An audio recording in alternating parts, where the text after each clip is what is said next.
സുഹൃത്തുക്കളെ, സഹോദരങ്ങളെ, ഞാൻ ഇപ്പോൾ കർമ്മ ന്യൂസിൻ്റെ ഒരു വീഡിയോ കാണാനുണ്ടായത്. അതുകൊണ്ടാണ് ഇപ്പോൾ ഈ വീഡിയോ ഇടണമെന്ന് കണക്കാക്കിയത്. Israel prime minister Benjamin Netanyahu ഹമാസിന് 48 മണിക്കൂർ അന്ത്യശാസനം നൽകിയിരിക്കുകയാണ്. 48 മണിക്കൂറിനകം ബന്ദികളെ മോചിപ്പിച്ചില്ലെങ്കിൽ ഞങ്ങൾ ഗസ തരിപ്പണമാക്കും, ശ്മശാന ഭൂമിയാക്കും, രാസായുധം പ്രയോഗിക്കും, ലോകം ഇന്നുവരെ കണ്ടിട്ടില്ലാത്ത രീതിയിൽ ഞങ്ങൾ അങ്ങനെ ചെയ്യും, ഇങ്ങനെ ചെയ്യും. അപ്പോൾ ഈ ബന്ദികൾ 2 വർഷമായിട്ട് ഹമാസിന്റെ കസ്റ്റഡിയിലാണ്. ലോകത്തിലെ വൻ ശക്തിയാണ് അമേരിക്ക. ഇസ്രയേൽ എന്ന് പറയുന്നത് അതിനെ കഴിഞ്ഞേ വേറെ ഏത് രാജ്യവും ഉള്ളൂ എന്നൊക്കെ വിശ്വസിക്കുന്ന ഒരു സമൂഹം കേരളത്തിലുണ്ട്. അതായത് ഗസയിൽ യുദ്ധം ചെയ്യുന്നത് ഫലസ്തീനികളും കേരളത്തിലെ കാസയും പിന്നെ സംഘപരിവാറുകാരുമാണ്. അവരാണ് യുദ്ധം ചെയ്യുന്നത്, അല്ല വേറെ. ഇസ്രയേലും പിന്നെ ഫലസ്തീനികളുമായിട്ടല്ല യുദ്ധം നടക്കുന്നത്. പിന്നെ ഫലസ്തീനികളും കേരളത്തിലെ കാസയും പിന്നെ സംഘപരിവാറുകാരുമാണ്. അവർ സന്തോഷിക്കുകയാണ്. അതായത് ഫലസ്തീനിലെ കുട്ടികളെ, സ്ത്രീകളെ കൂട്ടക്കൊല ചെയ്യുമ്പോൾ ഇവർ സന്തോഷിക്കുകയാണ്. എന്താണ് മനുഷ്യന് വന്ന അവസ്ഥ? മനുഷ്യന്റെ ആ രോഗം, അതായത് ഇതൊക്കെ എന്ന് പറയുന്നത് ഒരു സൈസ് രോഗമാണ്, മാനസികമായ രോഗമാണ്. ഇവരെയൊക്കെ എന്ന് പറഞ്ഞാൽ സൈക്യാട്രിസ്റ്റിനെ കൊണ്ടുവന്ന് കാണിക്കണം. ഇതൊക്കെ മാനസിക രോഗത്തിന് ചികിത്സയാണ് ചെയ്യാനുള്ളത്. അതായത് ഗസയിലെ കുട്ടികളെയും സ്ത്രീകളെയും കൊന്നുകൂട്ടുമ്പോൾ ഇവർക്ക് സന്തോഷമാണ്. അതേസമയം ഇന്ത്യയിലോ വേറെ ഏതെങ്കിലും ഒരു രാജ്യമോ ഇസ്രയേലിൽ ആയിരുന്നാലും ശരി 2-3 പേര് മരിച്ചാൽ അത് ഭയങ്കര ദുഃഖവും വിഷമവും ഉണ്ടാക്കുന്നതാണ്. അവർക്ക് വിഷമം ഉണ്ടാവും. ഗസയിലാണെങ്കിൽ, അതെങ്കിൽ ഏതെങ്കിലും ഒരു മുസ്ലിം രാജ്യത്താണെങ്കിൽ അവർ സന്തോഷം കൊണ്ട് തുള്ളിച്ചാടുകയാണ്. പിന്നെ പാകിസ്ഥാനും അഫ്ഗാനിസ്ഥാനുമായിട്ട് ഇന്നലെയും മെനഞ്ഞാന്നുമായിട്ട് ചെറിയ ഉരസൽ നടന്നു ബോർഡറിൽ. അപ്പോൾ ഒരുപാട് പ്രവിശ്യകൾ പാകിസ്ഥാൻ്റെ അഫ്ഗാൻ കീഴടക്കി. അവിടെ 70 പാകിസ്ഥാനി പട്ടാളക്കാരെ കൊന്നു. അത് ചത്തു, 70 പേര് ചത്തു എന്നൊക്കെയാണ് കർമ്മ ന്യൂസും തത്വമയി എന്നൊക്കെ കുറേ പിന്നെ ചാനലുകളുണ്ട്, അവരൊക്കെ ഇതെന്ന് പറയുന്നത്. അതായത് മനുഷ്യരുടെ ജാതിയും മതവും വർഗവും നോക്കി, വർണ്ണവും നോക്കിയാണ് ഇവർ അളക്കുന്നത്. അപ്പോൾ അവരെ കൊന്നു, അവരെ കൊല്ലണം. മറ്റവരെ കൊല്ലാൻ പാടില്ല, അവർ ചാകാൻ പാടില്ല. എന്താണ് മനുഷ്യന്മാരെ നിങ്ങളുടെ അവസ്ഥ? അതായത് ഫലസ്തീനിൽ നടക്കുന്ന യുദ്ധം എന്ന് പറയുന്നത് ഫലസ്തീനികളും ഇസ്രയേലികളുമായിട്ടാണ്. അത് എന്താണ്, എങ്ങനെയാണെന്ന് എല്ലാവർക്കും അറിയാവുന്നതാണ്. കാരണം ചരിത്രം അറിഞ്ഞുകൂടാത്ത, സ്വാതന്ത്ര്യ സമരത്തിൽ പങ്കെടുക്കാത്ത ഈ ചെറ്റുകൾക്ക് കാസയായിരുന്നാലും ശരി, ഈ സംഘപരിവാറുകാരായിരുന്നാലും അവർ ഏത് സ്വാതന്ത്ര്യ സമരത്തിൽ പങ്കെടുത്തിട്ടുണ്ട്? ഇല്ല. അപ്പൊ ഇന്ത്യൻ സ്വാതന്ത്ര്യ സമരത്തിൽ ബ്രിട്ടീഷുകാർ നമ്മളെ അടിച്ചമർത്തി നമ്മുടെ രാജ്യം കൊള്ളയടിച്ച് കൊണ്ടുപോയി ലോകത്തിലെ ഏറ്റവും വലിയ സാമ്പത്തിക ശക്തിയായിരുന്ന ഇന്ത്യയെ മുച്ചൂടം മുടിച്ചു കൊണ്ടുപോയിട്ട് അതിനെതിരെ ഒരു ചെറുവിരൽ അനക്കാൻ പോലും കഴിയാത്ത ഈ സംഘിക്കൂട്ടങ്ങള് പിന്നെ അവർക്ക് സ്വാതന്ത്ര്യ സമരത്തെ പറ്റി അറിയാമോ?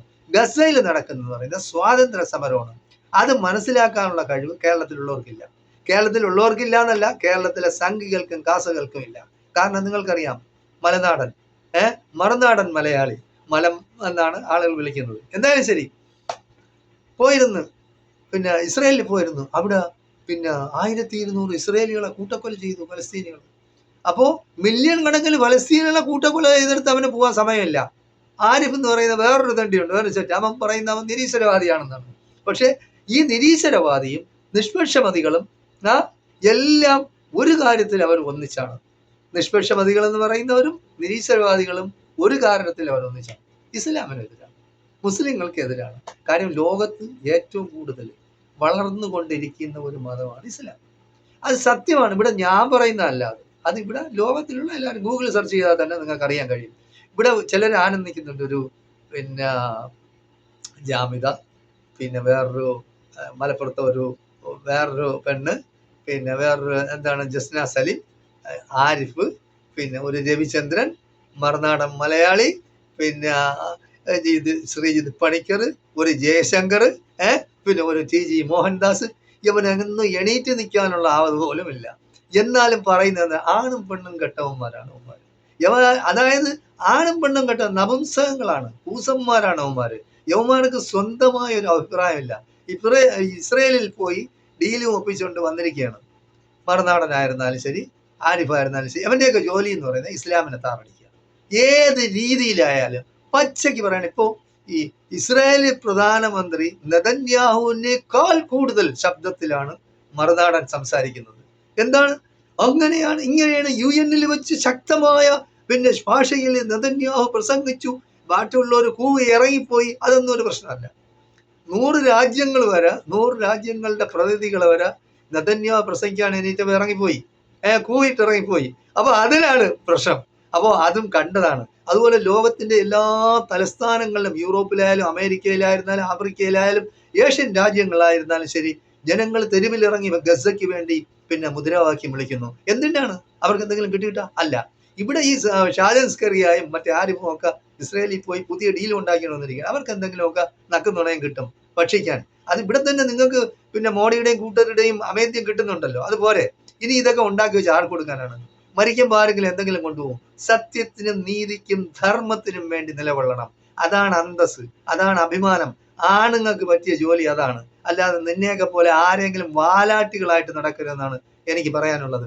കർമ്മ ന്യൂസ് എന്ന് പറയുന്നത് മഹാശുദ്ധതമാടിത്തരമാണ് പറയുന്നത്. അത്രയും, അതായത് മുസ്ലിങ്ങളെ കൂട്ടക്കൊല ചെയ്യുമ്പോഴത്തേക്ക് അവർക്ക് സന്തോഷം കൊണ്ട് അവർ തുള്ളിച്ചാടുകയാണ്. എന്താണ്? മനുഷ്യരാണ്, എല്ലാ ആദമിന്റെ സന്തതികളാണ്. ഒരു മനുഷ്യൻ, ഒരു പുരുഷനിൽ നിന്നും ഒരു സ്ത്രീയിൽ നിന്നുമാണ് ഈ ലോകത്ത് കാണുന്ന എല്ലാവരും ഉണ്ടായത്. അതാണ് മനസ്സിലാക്കാനുള്ളത്.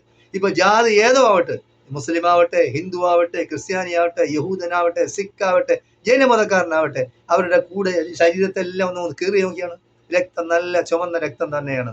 അപ്പോ ഈ രക്തം എന്ന് പറഞ്ഞ് ചിന്തിയാൽ അത് ആർക്കായിരുന്നു? സ്വന്തം മക്കൾക്കോ, സ്വന്തം ഭാര്യയ്ക്കോ, അമ്മയ്ക്കോ, അപ്പനോ, അല്ലെങ്കിൽ പിന്നെ സഹോദരങ്ങൾക്കോ വരുമ്പോഴേ നീ എല്ലാം മനസ്സിലാക്കുന്നുള്ളൂ. മരണം എപ്പോഴും എവിടെയും പതിയിരിപ്പുണ്ട്. അത് എങ്ങനെ മരിക്കും ദൈവം തമ്പുരാന് മാത്രമേ അറിയാൻ കഴിയുള്ളൂ. അതുകൊണ്ട് ചെയ്യുന്ന പ്രവൃത്തി എന്ന് പറയുന്നത് സത്യസന്ധമായി ചെയ്യണം. ആരുടെയെങ്കിലും എന്തെങ്കിലും പിന്നെ ഉച്ഛിഷ്ടം കിട്ടുമെന്ന് പറഞ്ഞ് പിന്നെ അവരുടെ വാലാട്ടികളായി നടക്കരുത്. നമുക്ക് കേരളത്തിന് പ്രത്യേകമായ ഒരു സംസ്കാരമുണ്ട്, ഒരു വിദ്യാഭ്യാസ പിന്നെ നിലവാരം നമ്മുടെ പിന്നെ ലോകത്ത് എവിടെ പോയാലും കേരളത്തിലുള്ള എന്താണ് ബഹുമാനിക്കുന്നത്? കേരളക്കാരനാണ്, നല്ലവരാണ്, അവര് പിന്നെ വിദ്യാസമ്പന്നരാണ്, നല്ല വൃത്തിയും വെടുപ്പുമുള്ളവരാണ്, അവർ നല്ലപോലെ ചിന്തിക്കുന്നവരാണ്, അടിയും വഴക്കനും പിന്നെ കത്തിക്കുത്തിനും ഒന്നും പോകുന്നവരല്ല എന്നൊക്കെ ഒരു ചിന്താഗതി ലോകത്ത് എല്ലാ സ്ഥലത്തും ഉണ്ട്. പക്ഷേ ഇന്ന് കേരളത്തിൽ നടക്കുന്നതെന്ന് പറയുന്നത് വെറുപ്പ്, വിദ്വേഷം, അക്രമം, കൊള്ള, കൊല്ലിവെപ്പ്, ഇങ്ങനെയുള്ള വൃത്തികെട്ട ചിന്താഗതികളാണ് മനുഷ്യന്റെ മനസ്സിൽ നിറയ്ക്കുന്നത്. ആരാണ് ഇത് നിറയ്ക്കുന്നത്? ഇവിടെയുള്ള സംഘി ചാനലുകളും ഇവിടെയുള്ള കാസ ചാനലുകളും. അപ്പോൾ ഇതിന് ഒരു അറുതി വരുത്തണമെങ്കിൽ ഗവൺമെന്റ് സ്ട്രോങ് ആവണം. ഇവിടെ കേരളം ഭരിക്കുന്ന ഗവൺമെന്റ് സ്ട്രോങ് ആയി കഴിഞ്ഞാൽ ഇവരുടെയൊക്കെ പേരിൽ നല്ല ശക്തമായ നടപടികൾ എടുത്തു കഴിഞ്ഞാൽ ഇവനൊക്കെ അടങ്ങും ഒതുങ്ങും.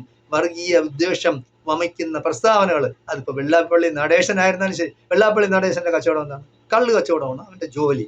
അവൻ പറയുന്നത് എന്തൊക്കെയാണെന്ന് ഇവിടെയുള്ള കേരള സമൂഹം കേട്ടതാണ്. രണ്ടാമത് PC ജോർജ് ഒരു തെണ്ടിയാണ്, അവനും ഒരു ചെറ്റിയാണ്. വർഗീയ വിഷം വമിപ്പിക്കുന്ന 3 പേരിൽ, ഒന്ന് വെള്ളാപ്പള്ളി, 2 PC ജോർജ്, 3 വിശകല പിന്നെ സ്ഥാനമാനങ്ങൾക്ക് വേണ്ടി ഇവരല്ല പറയുന്നത്. പിന്നെ അത് അങ്ങനെ പറയുന്നുള്ളേ ഉള്ളൂ. അത് പിന്നെ ക്രിസ്ത്യാനികളെയും പറയും, മുസ്ലിങ്ങളെയും പറയും. അപ്പോൾ ഇവർ തമ്മിൽ യോജിക്കുന്നത് പല കാര്യങ്ങളും യോജിക്കും ചെയ്യും. മുസ്ലിമിന്റെ കാര്യത്തിലാവുമ്പോൾ യോജിക്കും. എന്തായാലും ശരി, നമ്മുടെ കേരള സമൂഹത്തിൽ നമ്മൾ ജീവിക്കുമ്പോൾ മനുഷ്യരോട് സ്നേഹവും സൗഹാർദ്ദവുമായി സഹകരിച്ച് നമ്മുടെ നാട്ടിന് വേണ്ടി എന്തെങ്കിലും പാവപ്പെട്ട ജനങ്ങൾക്ക് വേണ്ടി, ജാതിയും മതം എന്തിനാണ് നോക്കുന്നത്? ജാതിയും മതം ഒരു വീട്ടിൽ തന്നെ ഇപ്പൊ എത്ര പാർട്ടിക്കാർ കാണും? കോൺഗ്രസ്സുകാരൻ കാണും, കമ്മ്യൂണിസ്റ്റുകാർ കാണും, ചിലപ്പോൾ BJP-കാരന് കാണും, എല്ലാ പാർട്ടിക്കാരനും കാണും. അപ്പോൾ അത് നമ്മൾ കണക്കാക്കണ്ട. ഏത് മനുഷ്യരായാലും മനുഷ്യരോട് നമ്മൾ സ്നേഹവും ആത്മാർത്ഥതയും പിന്നെ സൗഹാർദ്ദവുമായിട്ട് നമ്മൾ കഴിയണം. നമ്മൾ മനസ്സിലുള്ള വെറുപ്പും വിദ്വേഷവും ഒന്നും വെറുതെ പ്രചരിപ്പിച്ച് ഈ കേരളത്തിലെ നല്ല അന്തരീക്ഷത്തെ മലിനസമാക്കരുത് എന്നാണ് എനിക്ക് ഈ കേരള സമൂഹത്തോട് പറയാനുള്ളത്. ജയ് ഹിന്ദ്, ജയ് ഭാരത്.